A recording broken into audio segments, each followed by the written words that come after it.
Alright, so now we've got day 5 now. We need 2 eggs. Oscar the Grouch is going to try to steal from us. We need a muffin. You know, after all, we need to know if anyone knows the Muffin Man, the one that lives by Drury Lane. We're going to stick to this level starting out because, yeah, I assume that Bert would have that. And so I can easily skip by there, and I'm good to go. I do need to... I do need to find 4 oranges. Oh, there's 2 of them. And the muffin. And that's what we need. And we need to avoid... There's the muffin. I need 2 more oranges, which are directly underneath me, and I can't drop down. So I'm going to have to avoid Betty Sue, or else I'm going to lose one of these things. I'm hungry. Okay, pausing like that just makes me freak out, game. Did I lose something? No. No, I didn't. I lost nothing. Good. And we drop down. And we're done. And so I said this episode we talk a little bit about Labyrinth and Dark Crystal. I did talk about Dark Crystal just a little bit in the previous episode, but I do want to talk a little bit more about it. My love of Dark Crystal is quite evident in, again, I love anything done by Jim Henson. Like, I even love Mirror Mask, okay? And Mirror Mask didn't really have puppetry. It was more CGI and things of that nature, but it was based off of something done by Henson, or based on Henson's, I don't know. It has Jim Henson's name attached to it. I'm going to say that and be done with it. But I've always loved the work that they put into characters, costumes, puppets, and things of that nature to the point that, I mean, it looks absolutely phenomenal. And so I love when I have the opportunity to watch something made by them. Now, Labyrinth and Dark Crystal stand out to me for a number of different reasons. Like, Labyrinth will always have, in my humble opinion, one of the best soundtracks for one huge reason and one huge reason alone. David Bowie, yes, get in. I mean, the music of David Bowie, seriously, you expect me not to like it? I'm a huge fan of Bowie. And so having him as the Goblin Prince, oh yeah. I believe it was not Jennifer Lawrence. Wow, Jennifer Lawrence is way too young for that movie. I don't even know if Jennifer Lawrence was born at the time it was made. It was a Jennifer who played as Sarah in it. But again, in the same way, I have read the book of Labyrinth as well. And I guess I'll just start talking about Labyrinth because I was like, yeah, Dark Crystal. But Labyrinth had 3 huge people involved in it. Like, you've got George Lucas of Star Wars fame. You've got Jim Henson, and you've got David Bowie. And again, the movie was not a commercial success. Nothing that Jim Henson did, if I remember right, nothing that he did that was not dealing with the Muppets was a commercial success because people wanted to see the Muppets. But again, the Labyrinth had a phenomenal soundtrack, had a great story. I do like the ending of the book better than the movie because, you know, to a large degree, and when I explain this, someone's going to ask me a certain question and I can answer it in a moment. 2 burgers. The whole process of the story deals with Sarah growing up. I mean, that's basically what the story is dealing with, is the fact that Sarah needs to grow up and to stop focusing on fantasy. Can you climb up the ladder? And stop focusing on this fantasy world. And so, because of that, that was Mumford the Magician, by the way, the Goblin King really, whereas he's trying to entrap her, he inadvertently becomes the catalyst that leads her to growing up, and to growing up past a lot of these childish things. And so, the movie is kind of a picture of that in a number of ways. Then how does the movie end? The characters tell her, hey, we'll be there if you ever need us, and she says, I need you right now. And they respond, well, why didn't you say so? Dance party! I may have been really loud just then, and not meant to. If I am, and you're currently deaf, I'm sorry, but I can't be held responsible for you listening to my stream. I'm missing an apple. I know what I'm going to have to do. I'm going to go to Mumford the Magician, aren't I? I'm going to have to go to Mumford the Magician, and I'm going to have a hamburger transformed into an apple. Aren't I? So, let me...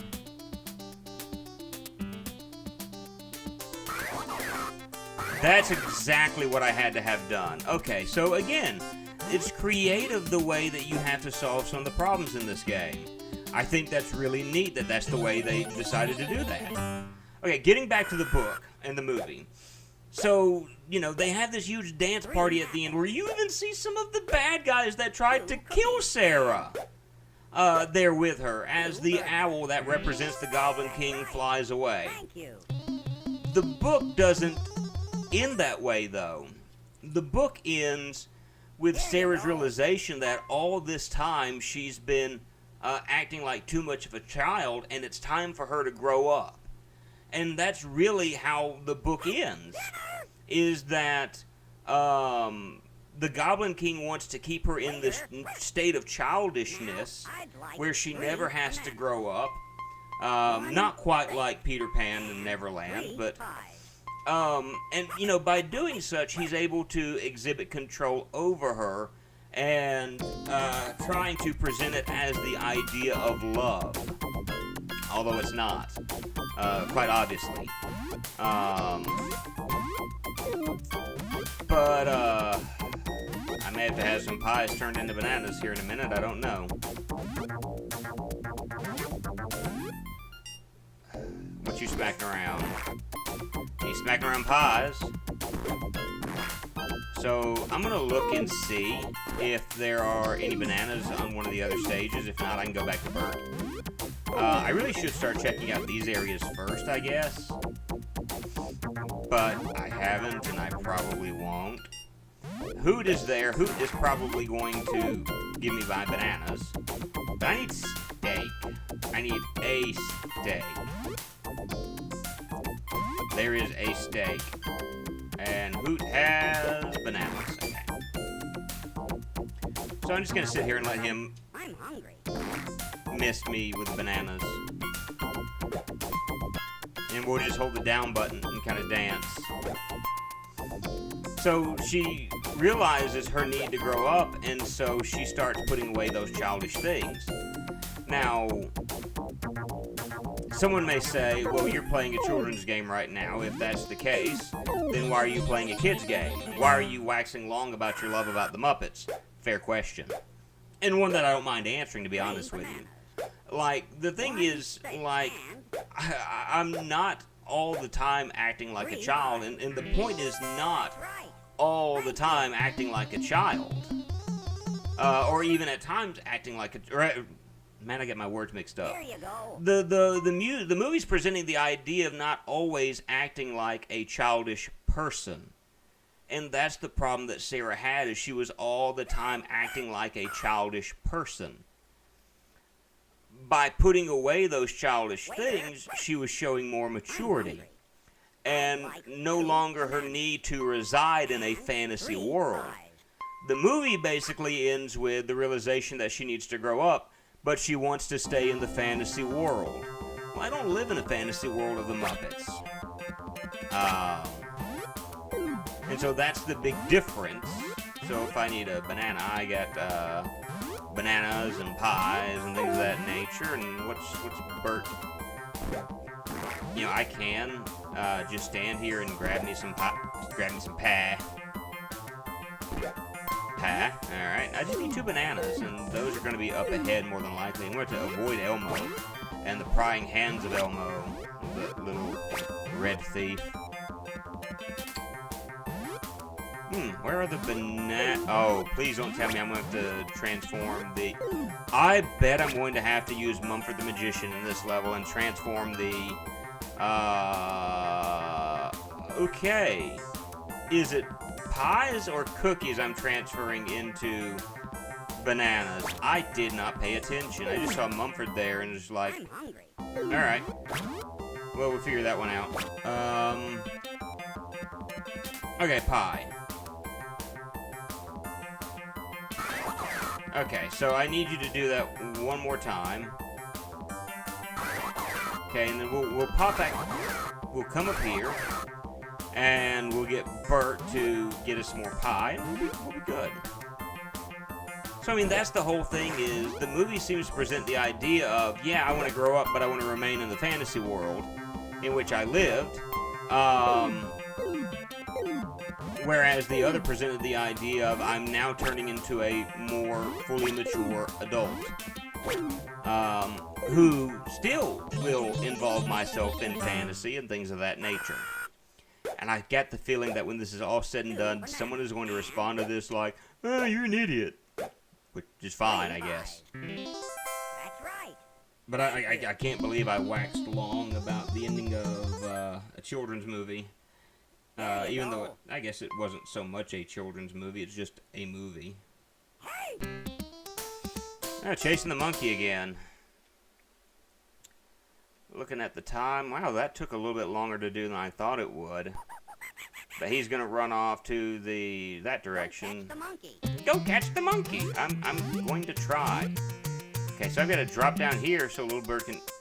He's actually over this way, so I need to go and bounce off of Oscar the Grouch's house. All right, quickly jump over here. Ah! No! No! Where are you taking me? Oh, that's what's going on. Okay, that worked out perfectly. I didn't know. I thought those clouds were part of the background, so that works. So that's the cool thing about Labyrinth to me, anyway. And Mumford the Magician in the background. We're in day 6. This is the final day of the game. I can't believe I'm doing a Let's Play of this game. I'm wondering how few people are actually going to watch the episodes of this. I mean, I'm hoping if anything, skating. I'm hoping if anything that people might find interest in the knowledge that I have, at least some of the tidbits of information you can get about the Muppets and things of that nature. I may be completely wrong though, but whatever. We're in the last day of the game anyway, and there's like 3 episodes, more than likely, so it's not the worst thing in the world. Alright, so we got 2 oranges, a muffin, and 2 eggs. So,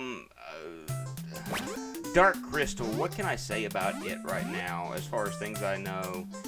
What you got for me? You got oranges? Yeah, you got oranges.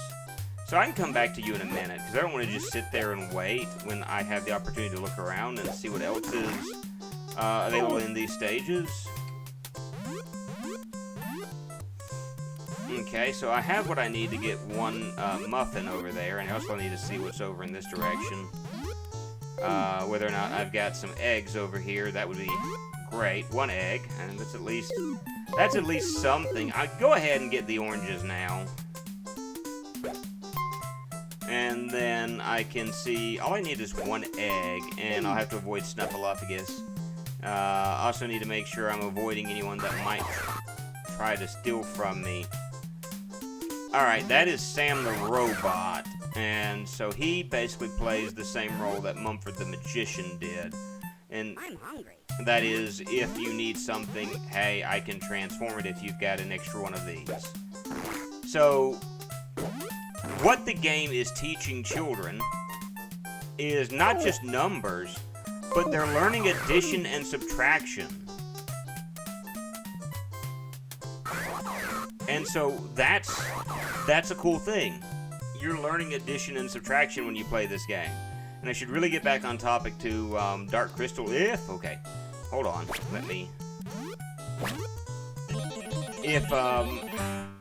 I don't really have as much information about the Dark Crystal as I do the Labyrinth, as far as tidbits of information.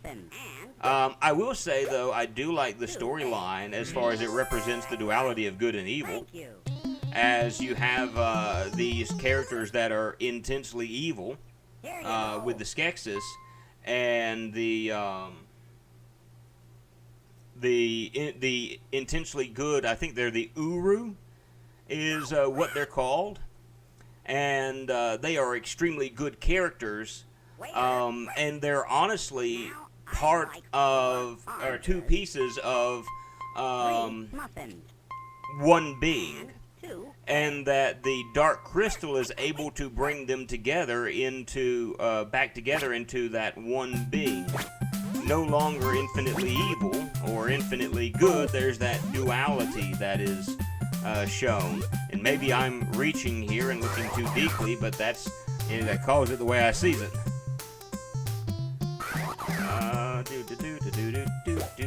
Muffin! Ah!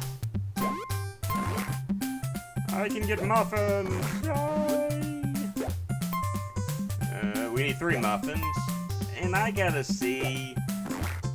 Nuts. I'll go ahead and drop down and see what Sam is offering. A muffin turns into an egg, so let me go ahead and do that. One more. One more. And I like the fact that the little arrow on his head turns when he transforms everything over, so that's pretty neat to me. I would say that this game is probably one of the better coded Sesame Street games I've ever played. I'm hungry. I'm coming with your food. I'm coming with your food. Keep your pants on. Keep your pants on, please. You're scaring the children. Ah. So,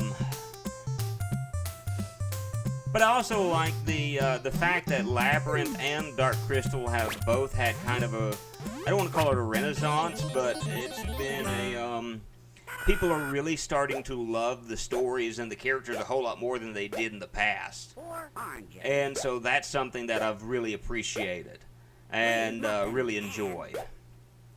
I do think that's great. Because again, it's something that I really, really enjoy. Is I love those stories, and I'm hoping that other people would as well. Ooh, we're getting close to being time for this episode. I'm going to hate to do this, but I'm going to go ahead and call this one to a close. And so we'll get the order, and then I'll see y'all with the finale. I hope this would just take 3, but instead it's only going to take 4. 4 episodes. And 3 burgers.